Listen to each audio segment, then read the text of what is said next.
Hi guys! I've climbed to the top of a very steep mountain and it's cold and windy.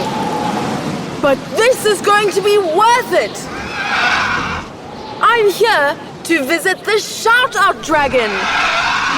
I've never seen him this happy. He's swooping towards me right now. No! No! Phew, I ducked. He gets a bit excitable. Okay, it looks like he's ready for the first shout-out. It's to... Malaya! That's right! 6-year-old Malaya from Vancouver, Canada. Okay, Shout-Out Dragon, do the next one! Kenjiro! And Fumiko! Yes, it's Kenjiro and Fumiko from Italy. Thanks so much to all of you. Your support means the world to us. And thanks, Shout-Out Dragon!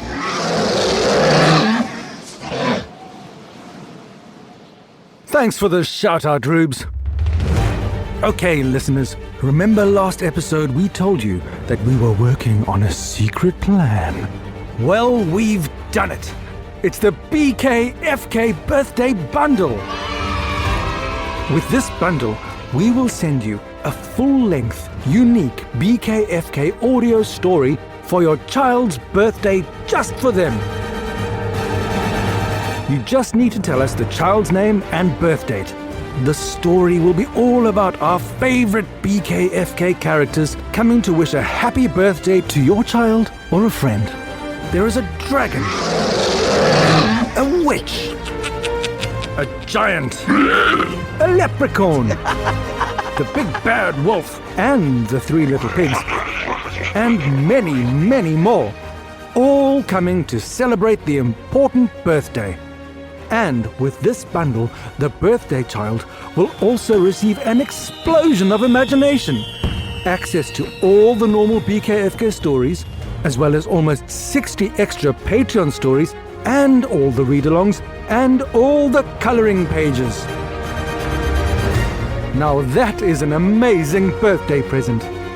To give this gift to your child or a friend, just go to patreon.com and search for By Kids for Kids Storytime, or go to our website, bykids4kids.co, where you can also listen to a sample of our birthday story.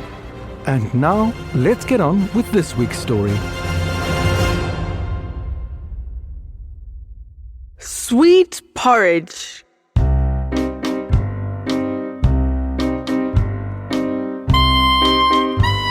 There was once a poor widow who only had one daughter, a child who was so good and gentle that everyone who knew her loved her. One day, the child went into the forest to gather firewood. She was very sad because there was nothing left in the house to eat. There was so little that she and her mother often went hungry. She had already gathered a bundle of sticks and was about to go home when she saw a poor old woman who had also come to the forest for wood. The woman was so bent and stiff that it was pitiful to see her. The child felt sorry for her and wanted to help her. "Good woman," said she, "let me gather the wood for you. It must be hard for you to bend down." She put down her own load and gathered as much wood for the old woman as she was able to carry. "I would take it home for you," said the little girl, "but my mother is waiting for me, and I must hurry, for I'm really late." "Child," said the old woman, "you have a good heart, and you deserve to be rewarded." She then drew out from under her cloak a little iron pot. "Take this," she said. "It is a magic pot. Whenever you are hungry, you only have to say, 'Boil little pot till the porridge is hot,' and it will begin to boil and fill up with sweet porridge. When you have had enough, just say, Cease, little pot. The porridge is hot, and it will stop boiling. She made the child repeat the words after her several times. Cease, little pot. The porridge. And she then gave her the pot and hobbled away through the forest with the wood on her shoulders. The child was filled with joy at the thought that now she and her mother would never be hungry again. She ran home as fast as she could, carrying the pot with both hands. When she came in, her mother asked, Where is the wood? I've brought something better than wood. cried the child. The wood only warms us, but here is something that will feed us as well. She put the pot upon the table and said, Boil, little pot, till the porridge is hot. The pot at once began to bubble and boil, and soon it was full and brimming over with sweet porridge. The widow caught up a spoon and dipped some of the porridge out into a bowl. But the more she dipped out, the more there was in it. When all the bowls in the house were full, the child said, Cease, little pot, the porridge is hot. And at once the pot stopped boiling. The widow was overjoyed at the treasure the little girl had brought home. Come, She cried, let's sit down and eat. Yes, dear mother, said the child. but first I'll carry some of the porridge to the neighbours. They were so kind to us when we had nothing. She filled a large kettle with porridge and started out with it. But no sooner had she gone than the widow began to wonder whether they had kept enough for themselves. She did not feel satisfied, so she said to the pot, Boil, little pot, till the porridge is hot. Immediately the pot began to bubble and boil. Soon it was full and the porridge began to run over. Ha ha! Laughed the widow, now satisfied with this new treasure. Then she wished to stop it, but she had forgotten what to say. Enough! She cried, Stop! Stop! but the porridge still boiled up and over the edge of the pot. The widow picked up the spoon and again began dipping out the porridge. She dipped as fast as she could. Oh, for heaven's sake! She wailed, Why won't it stop? Maybe I'm using the wrong words. She began to try alternative words. Cease. And. Halt. Desist. And then she tried some more. Whoa! Cut it out. Quit, will you? Soon all the pots and pans in the house were full, and still the pot continued to boil out porridge. In desperation, she tried some other languages, like French, Alate. Hindi, Rockna. German, Halt. Chinese, Tingy. Spanish, Detene. Zulu, Yeka. Arabic, Tamukafa. but nothing helped.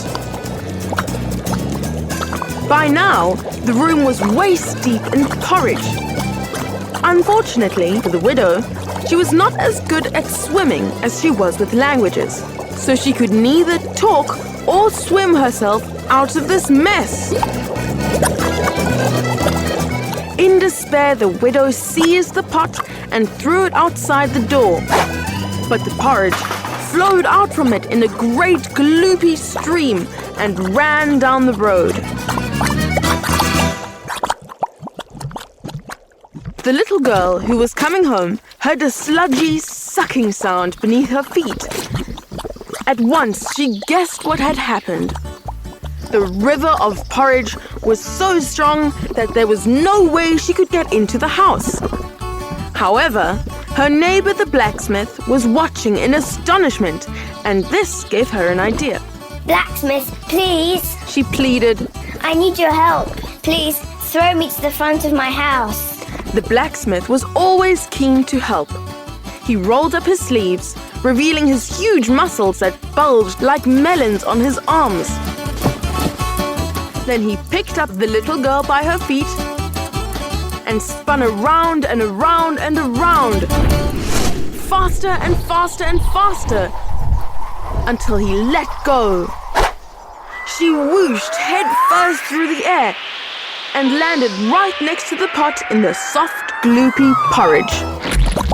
She gasped as her head burst out of the goo.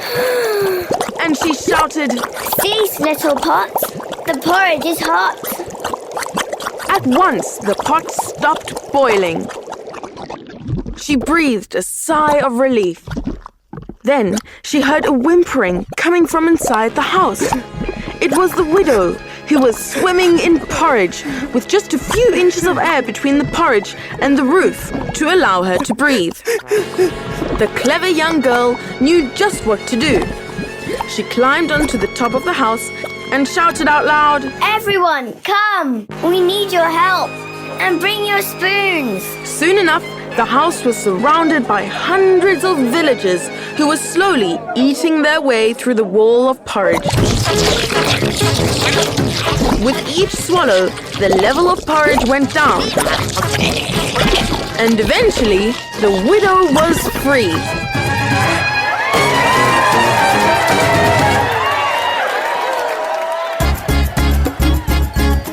After that, the widow never again dared to tell the pot to boil. When they wished for porridge, it was the child who spoke to it. But from then on, she and her mother never lacked for anything, and the porridge was so delicious that people came from far and near to eat with them.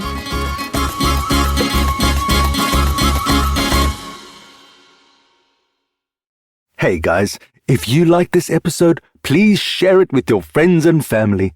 It is one of the best ways to support BKFK Storytime.